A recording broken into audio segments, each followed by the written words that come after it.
Oh my God, I'm a train wreck team. All right, well, let's get this on wax. Let's get it on wax.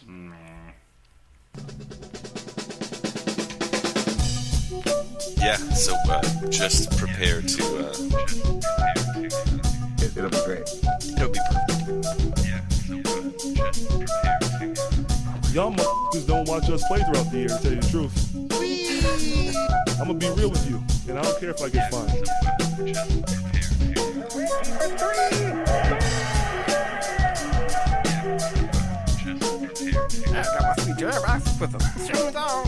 The train is off the track. I feel like you can't just like jump through Neptune and be okay. Just prepare to. What the show needs is more dogs and bears and chickens and stuff.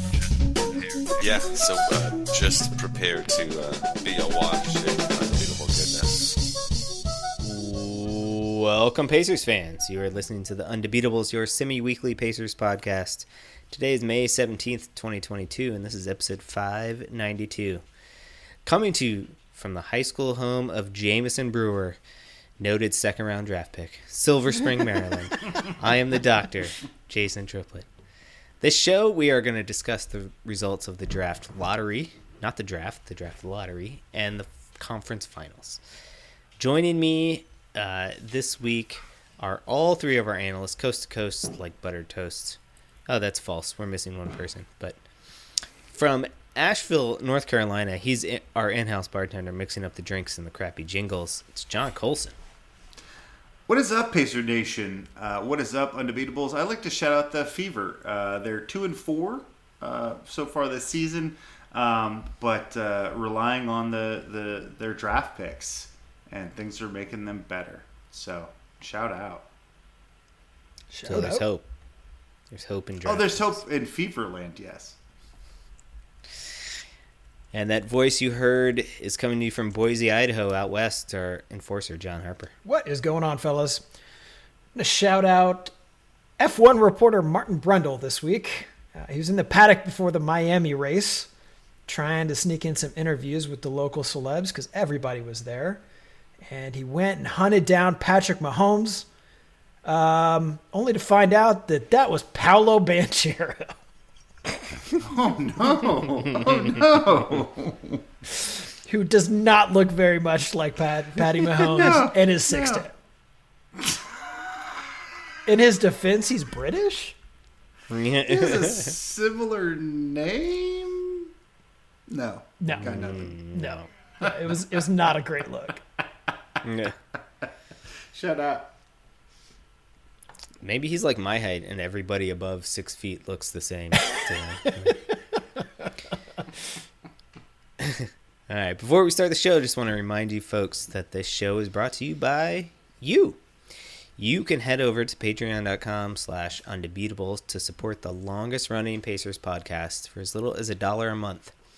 And if you bump up to the $5 or $10 levels, you can get some special treats like clip episodes that haven't quite been edited all the way, or the ramblings of Jonathan Colson as he freaks out before the NBA draft lottery. Who doesn't want that? Come on. Who wouldn't want that? Pay some extra money for that. Come on.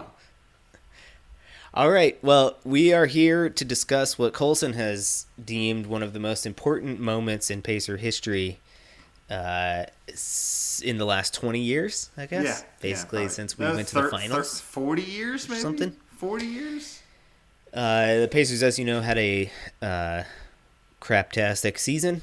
Finished with 25 wins, which was fifth worst in the league. But it meant that they held out hope, had a 10.5% chance of winning the lottery and getting the number one overall pick and changing the fortunes of this franchise immediately.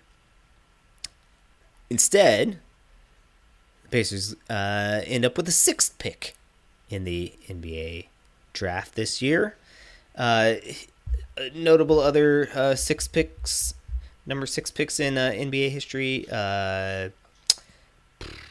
Damian Lillard. Can I throw a Damian Lillard at you? Sure.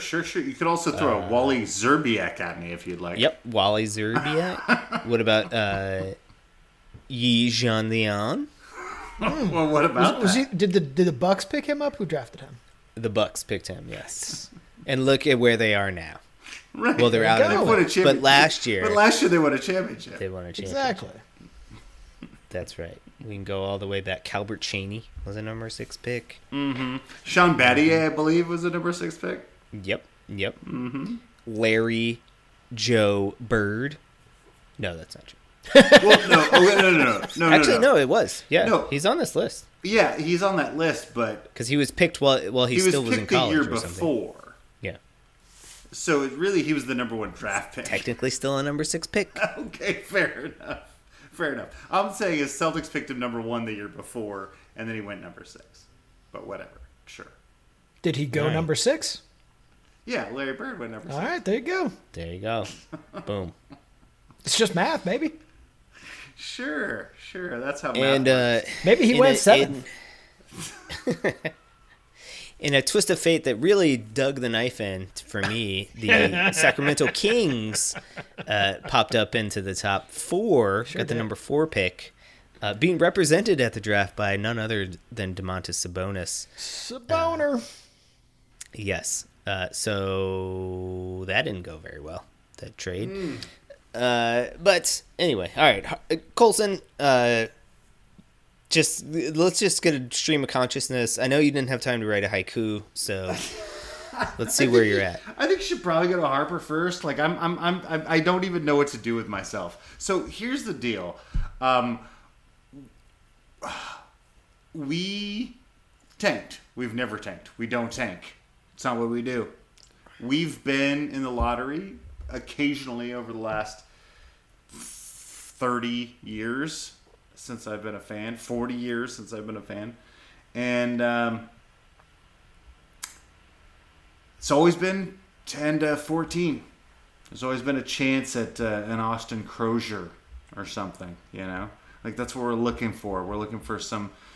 And then maybe it might be a Miles Turner. Maybe it might be a Paul George. But normally, what tanking gets you is a chance at a real game changer. And we tanked. We tanked. We were bad at basketball. We lost our last 10 games to make sure that we were in the 5th spot, which gave us a 40% chance of being the 1 through 4 pick. And this is, in my mind, a 4 draft pick. And what ended up happening is we had a 24% chance of being at the 6th pick, and that's what we got. So, yay, lottery. I might as well have asked Powerball to pay my rent. It's lottery, right? You don't know what's going to happen. It's just a freaking crapshoot. I spent all day worrying about, and honestly, all month worrying about something that I can't control, which is this lottery. But my problem is I think that was your problem. I think you've laid that out pretty well. my problem is that there's, in my head, 4 guys that make a difference. And maybe you can talk me into 6. But this was a draft that we needed to be 1 or 2, and we weren't. And so I think this pushes our timeline. I think it changes our franchise. I think this is an absolute disaster. Harper, your thoughts? I mean, first of all, the modal outcome of this draft would have been the 7th pick. So there's a 26.7% chance that we would have landed in the 7th slot. So we did better than what the most common outcome would have been statistically. So it's hard to call that a hair is on fire, world is ending disaster, right? Sure, would I have liked the number 1 pick? Yeah, I'd have signed off on that. You could have talked me into it. But at the end of the day, it's really just a number, right? We don't know what the teams in front of us are going to do. It may be that, teams at the top want to move down. Maybe there's an opportunity to do that. I'm with you, Jason. It would, because of where Sacramento landed, it would have been great to get that number 1 pick. But, I mean, do you want to part with Halliburton for the 4 pick in this draft? Maybe that might be on the table for you if you want it. It's a good question. Wait, so we can trade Halliburton back to Sacramento for the number 4 pick? Is that Yeah. what you're I'm saying it might be on the table for you. It's on the table. I mean, if that's what you really wanted. I mean, I I'm gonna agree. pass on that. Of course, I'll take a known quantity from an unknown quantity. I'm 100% with you. And it would have been great. You know, the knee-jerk reaction when you see them move up the draft is, man, I wish we'd have gotten the draft pick. But it wasn't a situation where we could have got both, right? It was absolutely one or the other. So congrats, Sacramento. That was not on the table for us. I'll take my Halliburton and run. Yeah, Okay. yeah. Okay. I appreciate that you're excited about Halliburton. I don't think you're wrong. So I mean, to me, it seems like obviously, as with most drafts, like at the top, there's 2 or 3 guys that could be potential franchise changers, like perennial all-star type dudes, guaranteed kind of thing. But that doesn't mean that there's no talent below that. As you can, guys like Jan Vesely get picked at number 6. I mean just things, wild things talent. happen. Nerlens Noel falls to 6 every now Oh, sure, and he was amazing. He's been incredible. But there are guys I think that have legit talent, legit NBA talent that could, fit well into a Pacers current roster and do good things in the NBA. Oh, okay, let me say this. Look, I know that in the top 4 picks that there is a huge swing and miss, right? So we've got a guy like Greg Oden, who supreme talent but just never could stay healthy, or who was the guy that Minnesota drafted number 1, Anthony Edwards? No, he's good. There was the guy that they drafted that is not in the league anymore. Johnny Flynn went 4 or 5, didn't he? Yeah, he was also a 6 pick. Oh, he was a 6? Oh, he's Okay. a 6 pick. Perfect. Didn't they pick another point guard right in front of him, though? Yeah. Ricky Rubio. Rubio went 5. Okay, gotcha. Yeah. And that was, both of those were over Steph Curry. So shout out Minnesota. Anyway, my point is that Jabari Smith Jr. is, for me, in my mind, the surefire talent in this draft. We can go back to this years from now, and I think I'll still be right. This is a guy that can get a shot off against anybody. He's 6'10". He's got a shooting stroke of a guard. There's light comparison to a Durant. He's not Durant. But the thing is he is a guy that's going to be unguardable in this league. He also happens to play defense. This is the guy that is the guy.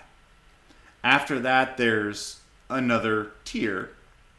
It's Chet Holmgren, who's the 7-foot white guy that they compared to Rudy Gobert with offense.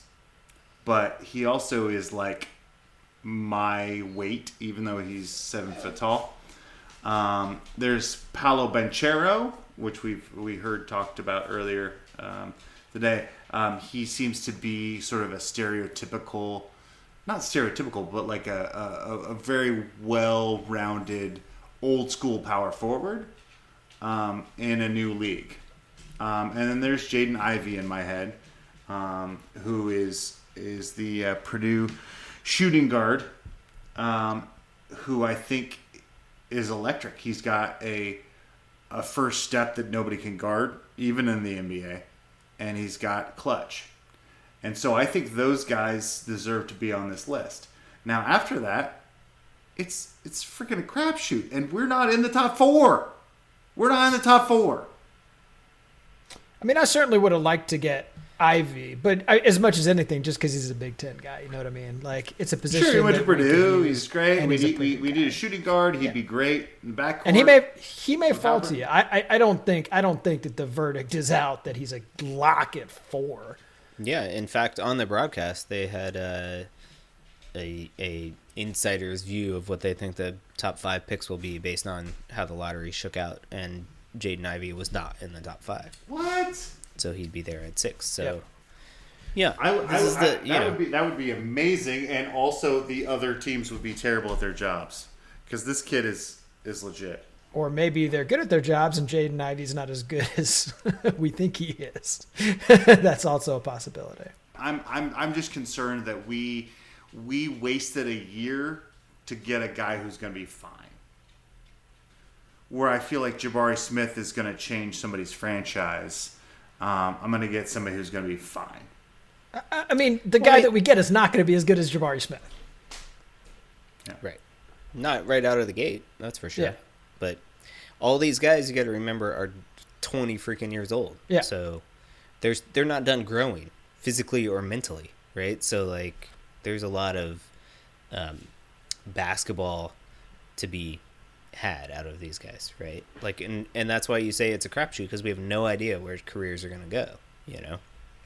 And if the Pacers have not been necessarily atrocious at drafting. Well, they've been pretty good at it. Pretty good at drafting, good. right? And evaluating talent, and For sure. and finding guys that are of the right mindset and motivated or whatever, right? So that you got to take what you can get, right? So I don't see it as a setback of 5 years necessarily. Oh no, you're wrong. This is done. No, seriously. Like this, what happened tonight is a setback of 5 years. But how could it? So be? the reason It's I just disagree with you opportunity is cost. because, yeah, exactly. And last year, I think that the moves to make next year's roster began in the middle of the season last year, right? So with the Halliburton Hield trade and beginning to reshape things there. And, we're going to come back with a healthy, knock on wood, Miles Turner, and we're going to do who knows what with Malcolm Brogdon, and whatever this pick is, we've got a little bit of cap space, we'll see what we got. Like, I don't think it's going to be necessarily a shit show for the next 5 years. I think that Halliburton. Like, is your worry that we're now back into treadmill zone? Yeah. Like, we're going No, to I be totally am. fighting for play-in and Yeah. 8th seed, basically? Yeah. Okay. Actually, I think it's worse than that. I think it's going to be, we're going to be in the 7th or 8th seed next year. I'm sorry, for the lottery. And so we have even a worse chance to get a top pick. What I'm thinking is, look, I really like Halliburton. I think he can be the face of the franchise. I think Duarte's a nice piece. I think Isaiah Jackson's a nice piece. Miles Turner might still figure out how to be something. I just don't know beyond any of that what this team builds up to. And so I'm looking at this going, if I had put a top 1 or 2 or 3 player rookie in this scenario, you could start to see some growth. But what I'm now looking at is a team that's going to put in a 5th or 6th or 7th worthy first round draft pick, and it's just going to be steady, maybe a little bit better than last year, which is even worse than being bad. Does that make sense? It does, but I think what you're building into your equation is that the outcomes of the 5th, 6th, 7th guys versus the 1 through 4 guys is predetermined. And I don't think that that's true. And I think that discounts the autonomy and the role that franchises have in developing players and shaping rosters, right? Like, I just think that that's... I also think you might be smuggling in silly that these guys are terrible at their jobs. I mean, if you've got a team that has Halliburton and Duarte, who are I think we all agree are really good talents, and then you hit hard on a 6 pick and let's say a 9 pick, that you're not flooring a really good team 3 years from now. I mean, for instance, Halliburton, this guy who is your face of your franchise, was like a 17th pick or something like that. Like, it's, you know what I mean? And he's what, 22? Right, exactly. So it's, And like these guys are not fully formed basketball players, is what I'm trying to say. And there's talent out there like Shaedon Sharp, for instance. So this guy goes to Kentucky, he's in the draft, but has literally no college film on him. Right. So is he the second best player in the draft, or is he a second rounder? We don't know. It's somebody's job to know the answer to that. You can have him at 6. Potentially, he was on some boards at 5. Yeah. Right. So he might not Yeah, even be available. that's true. But if he's not, then maybe you get AJ Griffin from Duke, who shoots 45% from 3-point land and is a 6'6" small forward, or Ochai Baji, who's a shooting guard at 6'5" and also shoots over 40% from 3-point land and plays defense. Like, there's talent out there. These are serviceable players. No, I definitely agree. I definitely agree that there is a third or fourth tier of guys that are going to make our team better. My only point is that there were 4 or 5 guys that were going to change our franchise. These guys aren't going to be bad at 6. It's going to make us better. But I don't think that we're getting... I think by being at 6, we've lost years off of our chance to get better. That's my point. Sure. So if we had gotten Jabari Smith, tanked again, and then gotten the number 1 draft pick next year, you're right. We could have been in championship land pretty quick. But those aren't the kind of things that happen. I mean, that's fairy tale stuff. Except that's what's going to happen to Detroit or whatever. I mean, maybe. Depends. They could also, that's what the Pelicans thought when they drafted Zion Williamson. And, where are they now? Like, that guy needs to shed 45 pounds, and who knows if he likes to play with their franchise or not. Like, sure. Their team's really good without him, though, too. They made the playoffs, and our team didn't, so there's that. Well, right, but there were a lot of mitigating circumstances with our team this year, I think. Yeah. So. And also, we haven't had, 2 miserable... I mean, really. How many terrible years has Detroit had in a row now? Oh, like 14. Right. So, I mean, yes. I mean, if you want to do this for 14 years, yes, eventually we will have what they have now, like statistically. But we're not going to do that. And we're in a better position for it. So what we're trying to say, Colson, is it's going to be okay. No, it's not going to be okay. This was our chance. Because the thing is we don't tank as a team. And so this was our chance. And you know what happened? Instead of 5 or 4 or 3 or 2 or 1, we got 6. 6 is fine. It'll be fine. It's the highest draft pick we've had since 1984. Yeah, it'll be great. I can't understand how you consider that a disaster. Like the amount of or the just complete lack of faith in our front office is, frankly, a little surprising, bud. I love you. But I just don't think there's... I don't think the drop-off is as steep as... I mean, I don't know anything about the draft, so I'm completely talking about... I've spent a lot of time... I don't think the drop-off between 5 and 6 is like, the deep end of the pool. I just don't think it's that. I spent a lot of time looking into this. And I really do... And look, the internet doesn't agree with me, but I think Jabari Smith is the only real get out of this. And I think... Jaden Ivey and is probably the second best get out of this, and we're not going to be able to get either of those guys. All right, so we'll do our emergency pod after the draft after we've picked Jaden Ivey with the 6th pick because he fell. Sure, that'll be fantastic. You get to do the podcast where now we're going to win a championship in 4 years. Sure, and I'll just masturbate on the computer. Or everybody listens. All the GMs listen to Colson, and Chet Holmgren falls to 6, and we get a 7-footer who can shoot threes and play. Okay, actually, that's what they should do. You know what? I was real mad at the idea that we were going to have a top 3 pick and pick Chet Holmgren, but if we pick him at 6, I'm all in. You got to take him at. You got to take him at 3. I'm all in. Actually, you know what? That would make me so happy. Let's make that happen. Let's do that. Sounds good. All right, let's. I mean, I guess we should mention that the Orlando Magic actually did end up with the number 1 pick. And so they will be bolstering things, and then OKC is number 2. Is that right? And then the Rockets, and then the Kings. Yeah, I stopped paying attention. And then Detroit's 5. Yeah. Detroit's 5, yeah. Exactly. So and Portland fell behind us at number 7, so both of my teams, unfortunately. Right. Well, Portland was supposed to go. Well, they jumped up though, didn't they? Weren't they supposed to go later? No, they were 6, but again, the spot below where you're at is actually the modal outcome, so they had almost a 30% chance of landing in 7, which was the highest. Right, everything moves up when somebody drops down. Right, okay. And Sacramento was the one that did that to screw everything else up. So, Yep. Sacramento screwing it up again. Sacramento screwing up again. They need all the help they can get out there, man. You know who also needs all the help is the Orlando Magic. So, good luck to you.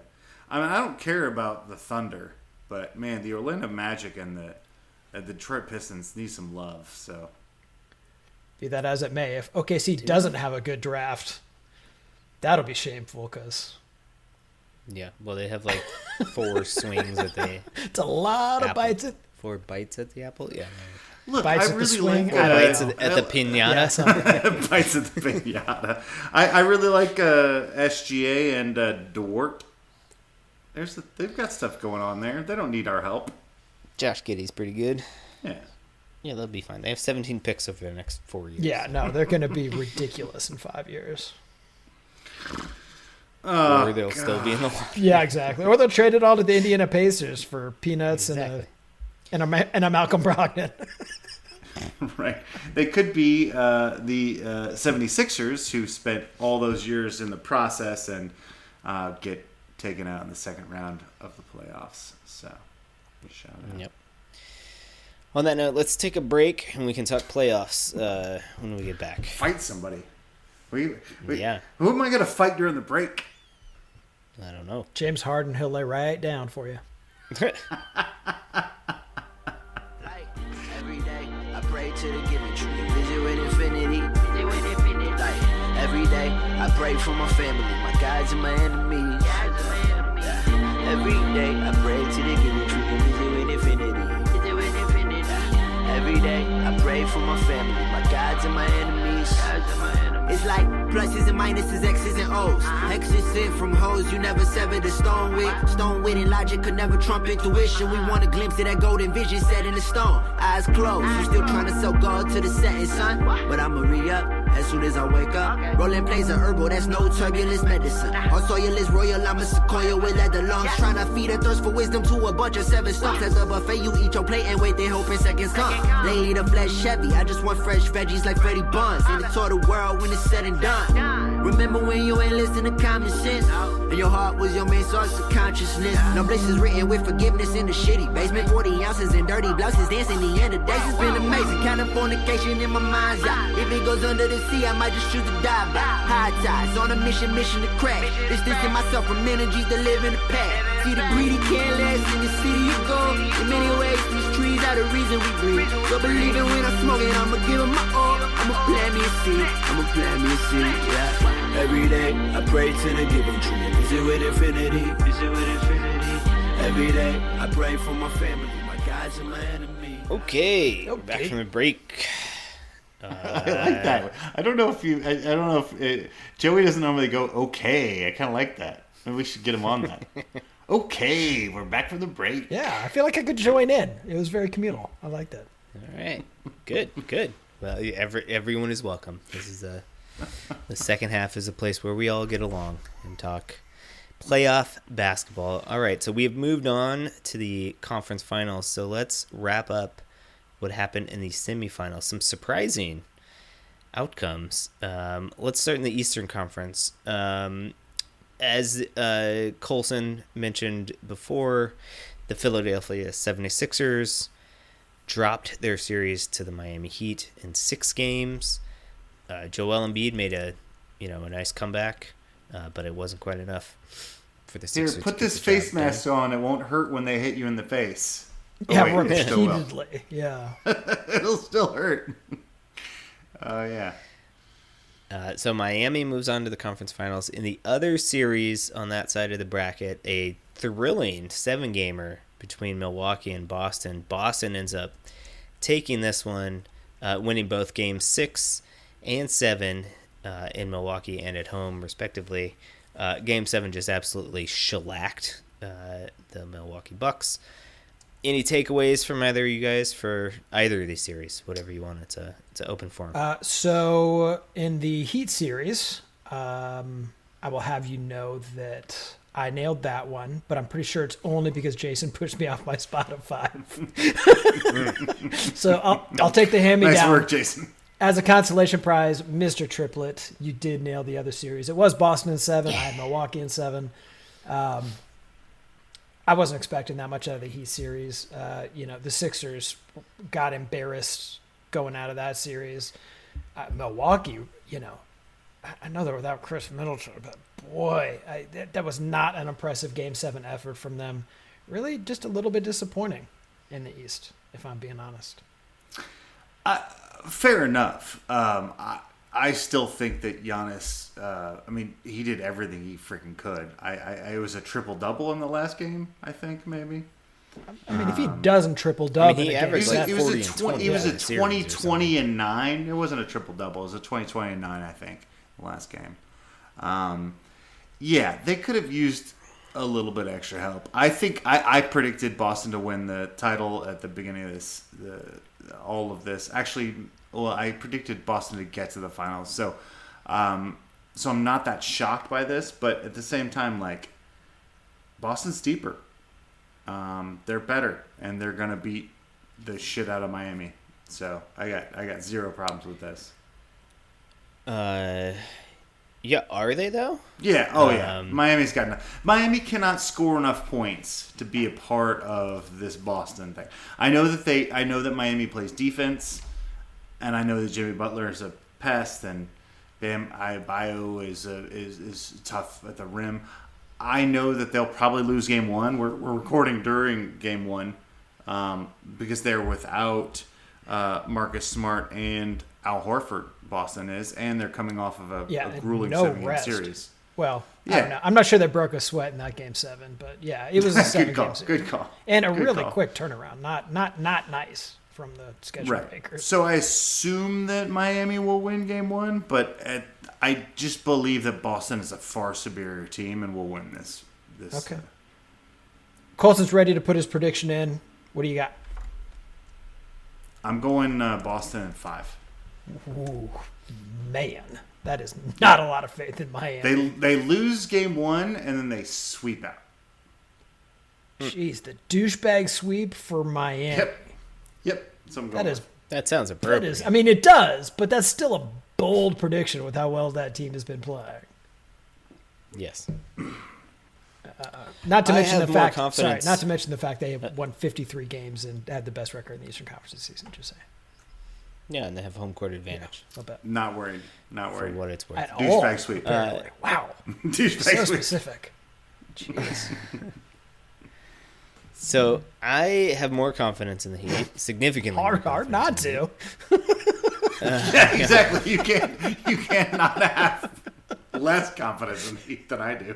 I think that, I think that Boston's going to be really, like, that series against Milwaukee, despite the Game 7, was like a physical series. A very physical beatdown type of series. Boston likes to play that way, I suppose, so it's fine, but that definitely takes a toll after a while. And Miami is, in the first round, Boston played the Nets, who had no defense. And in the second round, they played Milwaukee, who plays defense and is physical, but not at the level that Miami is. So like they're like ratcheting up their level of difficulty every round that they're going on. On the defensive side. Generally exactly. too, right? Yes. Right, but Miami can't keep up offensively. This is my point. I agree with you that's going to be the hard thing for them, and this is going to be there's going to be a fair amount of rock fights in this series, I believe. Yep. And I just like Miami's chances to win rock fights. Yeah. They're just really good at it. That's what they do. And so I think it's going to... These teams are pretty evenly matched, I think. So I think it goes 7, and I give the nod to Miami with the home court advantage in 7. So because they've got the home court. Okay. Yeah. Yep. Yeah, I agree. My first prediction is this series is the over-under on people going to jail is probably 3. So, I expect this to be extremely physical. I'm really hopeful for an exciting series. I was actually going to pick Miami in 7, but since that got stolen from me, I will go ahead and pick Boston in 7. I think I'm with you. I think it goes deep. I do like Boston's style. Just the combination of Jalen and Jason on that perimeter is so deadly. And I think that'd be a really fun series to see what they can do against Golden State. I mean, that is some fire and ice Oh, sort he's of already stuff picking out there. his Western Conference out here. I'm not sure that I am. I'm just saying if it were to come to pass, I would love to see Clay and Curry have to contend with Jaylen Brown, Marcus Smart. They've never, as good as they are, they've never faced a perimeter defensive trio like that because arguably there just hasn't been one in the modern era on the same team. That's a really good point. That's a really good point. So anyway, I think it's gonna be a fun one. I'm excited. Joey picked Boston in 6. So was that legit? Yeah, that's what he picked on the poll. Oh, we did a poll? Yeah, you should. I'm not check good out at our the Slack internet. sometimes. Yeah, you should check out our Slack. We had a poll. Colson had time on his hands today. He put together a poll. Man, I did not have that today. All right, fair enough. Well, anyway, Joey picked Boston at 6, so he's wrong. But like we always find out, Joey actually is right. Yeah, exactly. I know. He will always end up being right in all these friggin' things. Okay, let's move over to the Western Conference. Harper alluded to it. The Golden State Warriors took care of business against the Memphis Grizzlies, winning that series in 6 games, despite the weirdest Game 5 where Memphis was up by 55 points at one point. What happened? Without Ja Morant. Yeah, that was amazing. That was what a great series that was, honestly. Yeah. But Golden State pulls that one out. And then in a surprise, a super duper surprise, the Dallas Mavericks beat the top seeded and 64 win Phoenix Suns, winning a Game 7 on the road in very convincing fashion. Oh, up by 45. They were up 45 at one point. They were up at 30 at the Yeah. half. So here's what I would like to say. Yes, this is surprising. I thought that it was going to be the Suns versus the Celtics in the finals. I believe that if you are a top 5 defense and a top 5 offense, you're going to go to the finals. And Phoenix did that, and they won 64 games. But here's what I remembered after all that was over. They have Chris Paul, and Chris Paul's a little bitch. Oh. So they can't win a Game 7. I should have understood this going forward, and I will remember it. I think at the very start of this podcast, I think we started the podcast based on the fact that Chris Paul's a little bitch. It may be an inciting force for the whole thing. I think it was. Yeah, I think it was. And so episode 1, the title that I forgot that. Yeah. The fact that I forgot that is my bad. 27 first half points in a Game 7 in the National Basketball Association. I've never seen anything like that. I mean, for Doncic, you're talking. And yeah, also for Phoenix. I mean, is this the worst loss in basketball history? I mean, it's definitely like for a Game 7. I've never seen a team get embarrassed like that in a Game 7. I mean, true. But this was the favored team. They had the best record in the freaking NBA, and they went against a Dallas squad that has Luka Doncic and Brunson, like maybe Dinwiddie. Like this is ridiculous. They got. Hey, look, I clearly like this team out. more than you. They got blowed out. So what In I'm the saying modern is, NBA I to think- score 50 through 3 quarters in a Game 7 against not the 2004 Detroit Pistons or Indiana Pacers. I mean, This is. It's I hard to think watch. this has got to be the worst loss in NBA history, maybe, right? Or up there. It's got to be a top 5, top 10. Got to be up I there. mean, sure, but you know, to lose a game when you're up 45 or whatever is no better, right? I mean, as far as whatever. So I was on the I was on the Twitter today, you know, because I'm big on the Twitter, you know, and the Phoenix Suns management sent out basically an apology letter for how terrible their team was, and promised that they would be better in the future. That's not a good look. That means things went real bad. Yeah, I also don't know how management's going to guarantee that. I mean, that's a weird promise, given that they're probably not going to do anything with that roster. But Yeah, but they can like soften their rims a little bit or something. yeah, perfect. They can fire their coach of the year. Right. Fire the coach of the year. Can they put Chris Paul in a time machine and make him 5 years younger? That'd be great. Man, I don't even know if that would help. A younger little bitch. Yeah. Like, how does that help? Just a younger little bitch. I love it. Littler bitch. Yeah, that was brutal. I'm sorry. It was Anyway, bad. did we get It off was track just there? tough to Are we watch. still recording? No, I don't think we're off track at all. I think Chris Paul deserves all of this nonsense. Fair enough. Oh, All right, so now we're looking at a conference finals between the 3-seeded Golden State Warriors, who all of a sudden have home court advantage, against the 4-seeded Dallas Mavericks. What are you guys predicting for this? Harper, I know you've thought long and hard about this. This was on your board for, in March, probably you had this circle. Oh yeah. I did not. I had Phoenix versus Milwaukee in the finals, so I am out on that. I've lost all the bets. Man, like I said, I like Dallas more than Colson does. I really do think that team is solid, and Luka Doncic, he's just been out of his gourd. They can really play. But that said, Golden State, I mean, this team's won championships, man. If they're going to go out there and hit their shots, and Draymond Green is going to be Draymond Green, they're going to get any kind of performance. I mean, their shooting is so good that with Tyrone Poole, Steph Curry, and Klay Thompson out there at the same time, you really only need 1.5 of those guys to have a good game, and you're going to win. And I just, they don't have the kind of lockdown personnel to stop them. I'm going to be rooting for Dallas in this series. And to do my best to help them, I'll be betting on Golden State to win in 6. That's what I'm doing for them.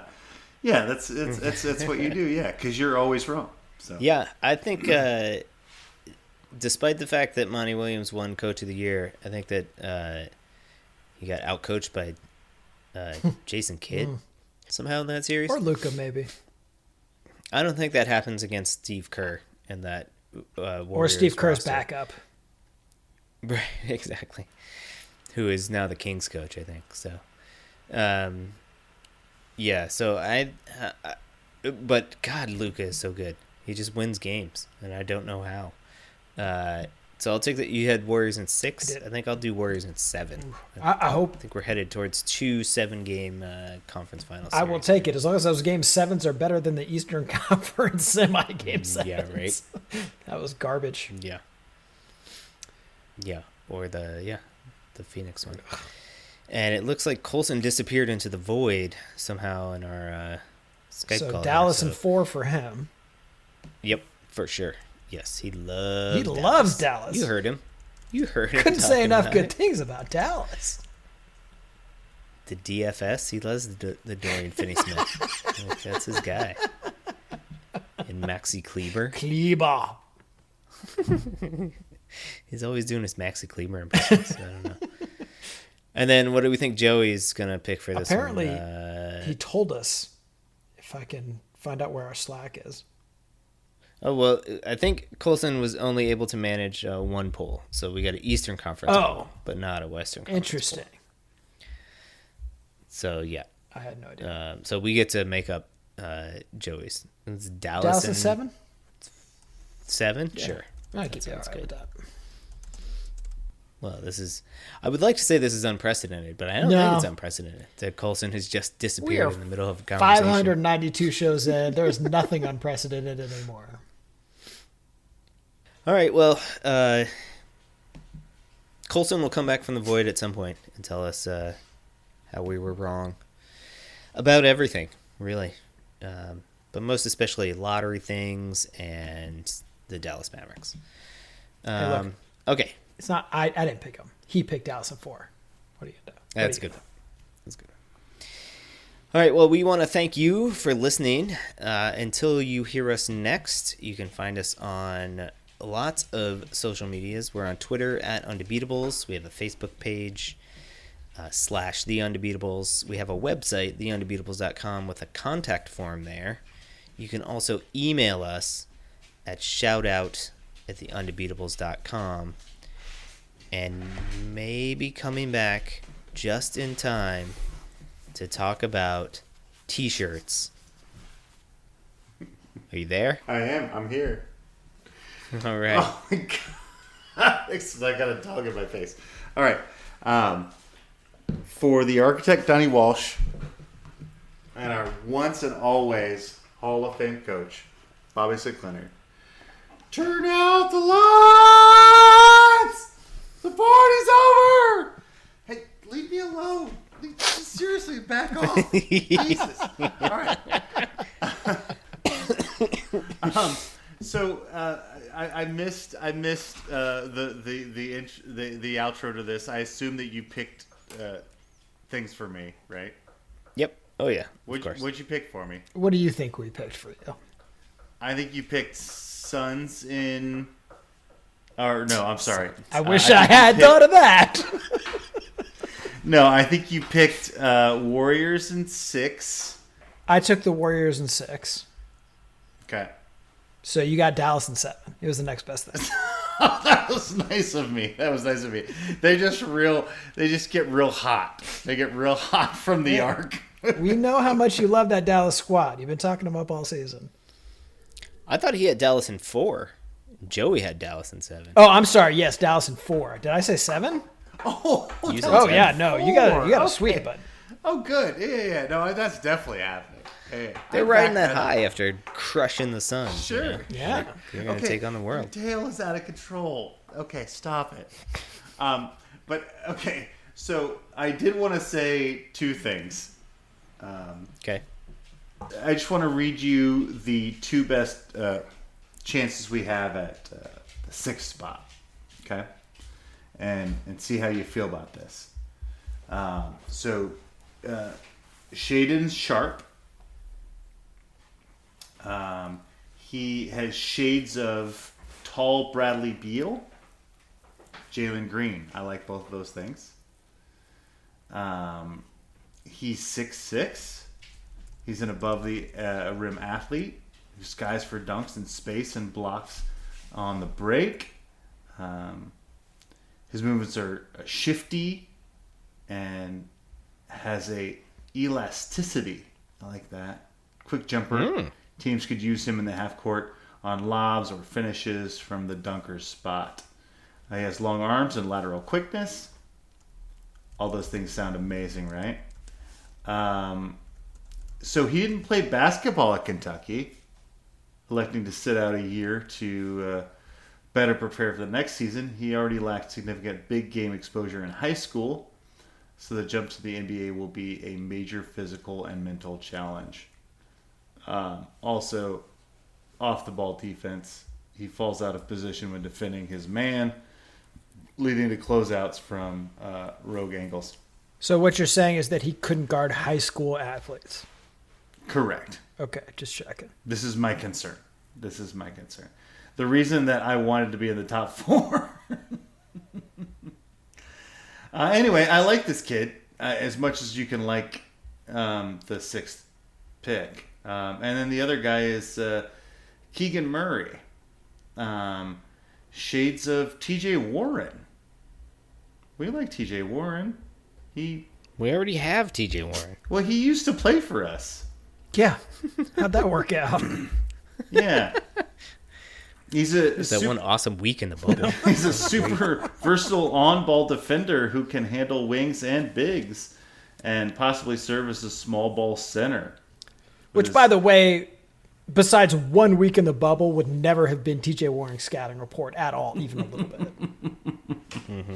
bit. Skilled scorer who can pick and pop for 3 or run off screens. He's not an ankle breaker off the dribble. but he has excellent body control. See, these things sound like something you're familiar with. He's low These maintenance. sound great, and I'm gonna have to step in here and just cut you off because basically you could just listen to this episode as a loop now. You could go back to Perfect. the first half and then pick up with the draft conversation. He lacks significant experience playing against high-level competition. He'll need to improve as a scorer in the paint against length. Larger teams, like Illinois, tend to give him more trouble. And that You're would also be the preview of plagiarizing, the I type think? of resistance he will see in the NBA on a nightly basis. It's fine. We don't have to play Illinois in the NBA. Illinois doesn't have a team. The NBA is better than Illinois, is all I'm saying. Suck it, Chicago. Fair